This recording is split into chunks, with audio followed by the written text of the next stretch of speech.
Hello everyone, welcome to my channel. तो last part में हमने देखा था जो उसका ब्रदर रहता है, हान का स्टेप ब्रदर। उसको पता चल जाता है कि हान का लवर कोई और नहीं, यही है जो उसके घर पे राइट नाम है। तो उससे बहुत सारे क्वेश्चंस करने लग जाता है। तो आगे का पार्ट शुरू करते हैं, जहाँ पर हान उसको लेने आ जाता है। पर युवान का माइंड कहीं ना कहीं वहीं स्ट्रक रहता है और वो सोचता रहता है कि इसे इतनी सब कुछ कैसे पता चल गया। मतलब वो जानना क्यों चाहता था मेरी स्टोरी के बारे में। वैसे मैंने तो उसे कुछ बताया है, पर इतना डीपली नहीं। मैंने अपने इमोशन पे काबू किया है, पर मुझे समझ नहीं आ रहा है कि उसे सब कैसे पता चला।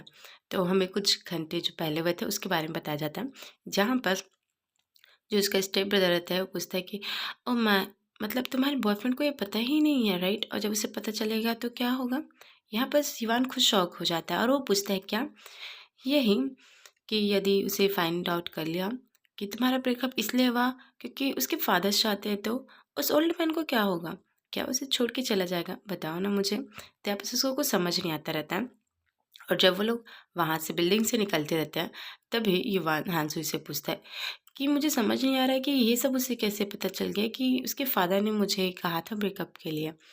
तो यहाँ पर ज़ुई बोलता है कि आई डोंट नो, मुझे समझ भी नहीं आ रहा है इतने डिटेल में उसे कैसे पता चल गया। तो यहाँ पर सिवान कहता है कि मे बी तुमने ही बता दिया होगा, तुम्हें याद है तुमने ऐसा कुछ कहा होगा। हाँ, ज़ुई कहता है कि आई डोंट थिंक, यदि तुम्हें प्रॉब्लम है तो मैं उसे इस बारे में ज़रूर बात करूँगा। पर यहाँ बस युवान रहता है, उन लोग के रिलेशनशिप को ख़राब नहीं करना चाहता। तो बोलता है कि नो नो इट्स ओके, तुम मुझसे मत पूछना। दूसरी साइड हान नोटिस करते हैं कि वान कहीं ना कहीं खोया हुआ है। तो पूछता है हेलो, कहाँ हो? तुम्हें क्या हो गया है? तुम्हारा ध्यान नहीं है? यहाँ पर जान बोलते हैं कि नथिंग, कुछ भी नहीं हुआ है। तो चले। यहाँ पर सान कहता है कि हाँ चलना तो है, पर तुम्हें मेरे घर चलना है, क्योंकि बेबी वन बहुत ही खुश हो जाएगा। मैंने ऑलरेडी बोल दिया है कि आज उसके बेस्ट टीचर्स आ रहे हैं, तो बहुत ही अच्छे से खुश हो गया और वो तुम्हारा वेट कर रहा है। यहाँ पर शिवान कहता है कि ओ रियली, पर मुझे तो उसके लिए कुछ लेना पड़ेगा ना। और वो लोग वापस आते हैं अपने घर, यानी कि युवान के घर, और वहाँ पर एक टॉय लेके आते हैं। वो कुछ और नहीं, ट्रांसफॉर्मर पजल टॉप रहता है। और यहाँ पर सान बोलता है कि इज़ ओके, तुम्हें गिफ्ट ले जाने की ज़रूरत नहीं है। युवान कहता है कि ऑफ कोर्स बेबीज लोग को ये चीज़ें बहुत पसंद है, वैसे भी ये बहुत ही अच्छी चीज़ है तो उसे बहुत ही अच्छा लगेगा।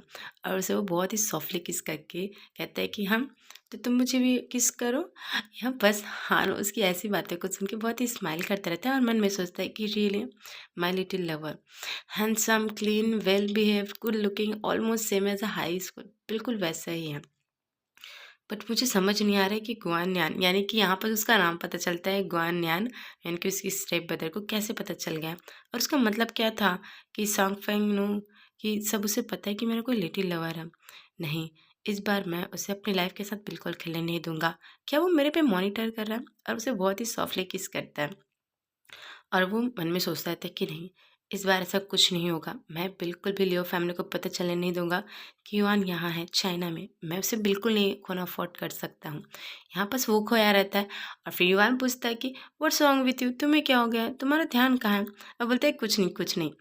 बट रास्ते में सब सोचते सोचते दोनों के ना अलग थॉट्स रहते हैं कि वो उसके बारे में सोचता रहता है कि यार उसके फादर्स को फिर से पता चल गया तो क्या होगा, क्या सच में हान को मुझे फिर से दूर जाना पड़ेगा। और हान ये सोचता रहता है कि नहीं, इस जर्नी में बहुत ही सारा प्रॉब्लम फेस किए लियो लियान और मैंने और उसकी फैमिली ने।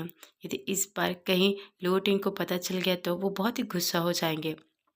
नहीं, मैं ऐसा नहीं कर सकता और ना ही युवान के बारे में बता सकता हूँ कि वापस आ गए हैं और वो उन्हें सब पता है कि यदि वो वापस आ गए तो युवान को वो ऐसा कुछ ना कुछ करेंगे। वैसे भी मैंने सुना है कि उसने एक बेटा अडॉप्ट किया है। पता नहीं क्या उसका लव अफेयर का नतीजा है कि सच में उसने अडॉप्ट किया है। अभी तो वो 16-17 साल का है, पर जहाँ तक मुझे पता है उसने ऑफिशियली ये अनाउंस किया रहा है कि वो अडॉप्टेड चाइल्ड है कोई रिलेटिव के। बट पता नहीं क्यों मुझे सब बताने का मन नहीं किया युवान को। पर यहाँ बस पता चल जाता है युवान को कि उसके जो फादर है लियो टिंग, उसने किसी बच्चे को अडॉप्ट किया। बट उसे भी पता नहीं रहता है कि वो उसके रिलेटिव के बच्चे हैं या उसके खुद के बच्चे हैं। और तभी उसके फ़ोन पे, यानी कि युवान के फ़ोन पे हांसुई का कॉल आता है, जहाँ बस उससे बहुत सारी आवाज़ें आती रहती है। बोलते कि हे हेलो, क्या हो गया है? यहाँ बस हांसुई बेड पे बैठा रहता है। बोलता है कि मुझे पता चल गया जिंशी को कैसे हो गया, मतलब ये सब कैसे पता चल गया उसके डैड के बारे में। एक्चुअली शायद मैं ही ड्रंक रहा हूँगा और मैंने उसे बता दिया है। तभी पीछे से आवाज़ आते रहती है कि you bastard, get out of my house, तुम यहाँ पर रुके क्यों हो?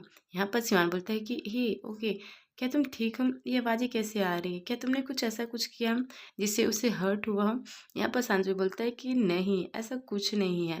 तभी फिर से आवाज़ आती है कि तुम्हें सुना नहीं? यहाँ से निकलो, अभी मेरे घर से निकलो। यहाँ पर युवान कहता है कि क्या तुम उसके साथ बहुत हार्श थे? क्या तुमने कुछ कन्फेस किया है? क्या कुछ मिसअंडरस्टैंडिंग है? तुमने उसे बुली किया है? बहुत सारे क्वेश्चन करता रहता है। फिर यहाँ पर ज़ोई बोलता है कि नहीं, ऐसा कुछ भी नहीं है। हाँ ज़ोई, बी जेंटल। तुम अपनी चीज़ों को ऐसे उलझा के क्यों रखते हो? सब सॉर्ट आउट करो। तुम्हें पता है ना, ऐसे लाइफ नहीं चल सकती। वैसे भी मुझे नहीं लगता कि उसकी फिजिकल कंडीशन अच्छी होगी। क्या तुमने उसे पंच तो नहीं किया होगा? यहाँ पर सांजू बोलता है, ओह माय गॉड, तुम्हें ये सब सोचने की क्या ज़रूरत है?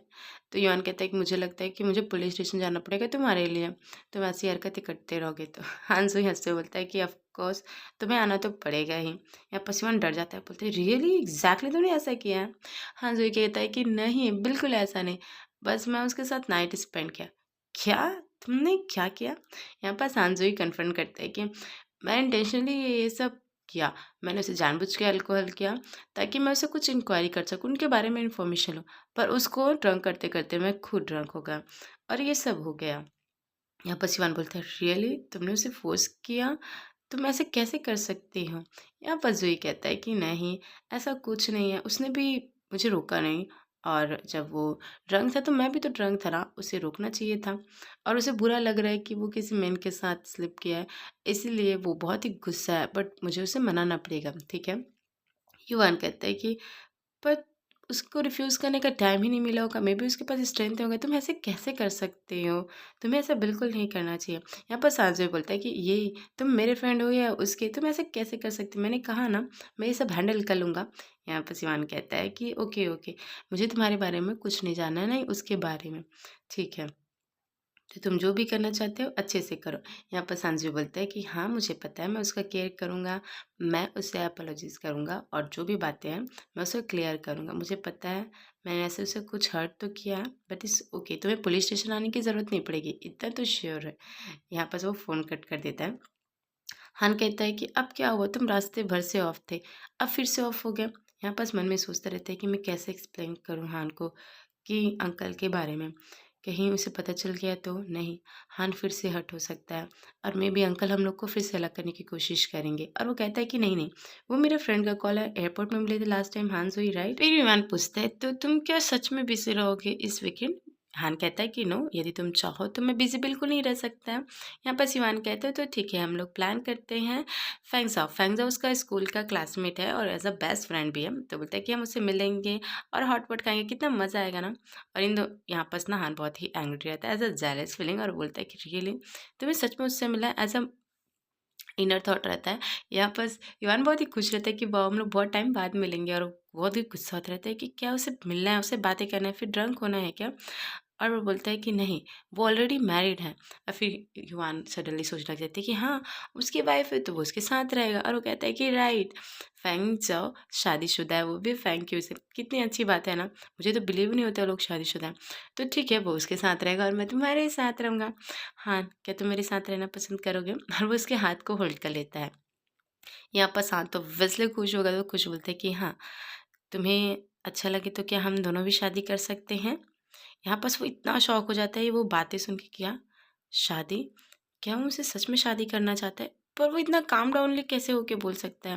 वो इतना काम क्यों है? मुझे समझ ही नहीं आ रहा है। मेरे हाथ काँप रहा है और मे बी उसके भी। उसे बहुत ही स्वेटिंग आ रही है। पर उसे ऐसा नहीं कहना चाहिए था। क्या वो इतना केयर फ्री है? पर मुझे कहना चाहिए था ये। और यहाँ पर शान को लगता है शायद वो चाहता ही नहीं है, तो इसलिए वो उसके हाथ को छोड़ता है। तभी युवान उसके हाथ को वापस से होल्ड करते हुए कहता है कि व्हेन, कब, किस कंट्री में? क्या हम हनीमून के लिए कहीं जा सकते हैं? क्या हम ये बेबी युवान को ये सब चीज़ों के बारे में बताना पड़ेगा? और वो बहुत ही शर्मा जाता है, ब्लश करता रहता है और अपने आप को कवर करते बोलता है, ओह नो, शायद उसे सब पता चल गया होगा। यहाँ पर शान बहुत ही ज़्यादा खुश हो जाता है और वो बोलता है कि क्या कहा तुमने? सच में? हम लोग शादी कर सकते हैं? हाँ, ये बेस्ट आइडिया है। हमें ना यूएस में शादी करना चाहिए। जहाँ पास तुम यूनिवर्सिटी है वहीं पास, और मैं तुम्हारी यूनिवर्सिटी भी देख लूँगा। वो इतने सारे प्लान किया रहता है हान, और बोलता है कि राइट, हमें हनीमून के लिए कहीं ऐसी जगह जाना चाहिए जहाँ हमें बहुत ही अच्छा फ़ील हो। हमें इस बारे में बेबी वन से डिस्कशन करना चाहिए, राइट? कि वो हमारे साथ भी रहे। ये कितनी अच्छी बात है, राइट? ये आपस बोलता है कि ऑलराइट, ठीक है। और फिर हान कहता है कि मुझे पता नहीं था कि तुम इतनी जल्दी इस सब चीज़ों के लिए एक्सेप्ट कर लोगे। मुझे लगा तुम इसके लिए रेडी नहीं हो। और यहाँ पर बोलता है क्यों नहीं रेडी होऊँगा? ऑफ़ कोर्स मैं रेडी हूँ क्योंकि मैं तुमसे बहुत बहुत प्यार करता हूँ। हाँ, ये बातें सुन के वो बहुत ही ज़्यादा इमोशनल हो जाता है। यहाँ पर जो रहता है इवान बोलता है कि hey what's wrong with you? क्या तुम मुझ पे बिलीव नहीं कर रहे हो? यहाँ पर सान बोलता है कि I believe you just because I love you too. That's great, मुझे बहुत ही अच्छा लग रहा है।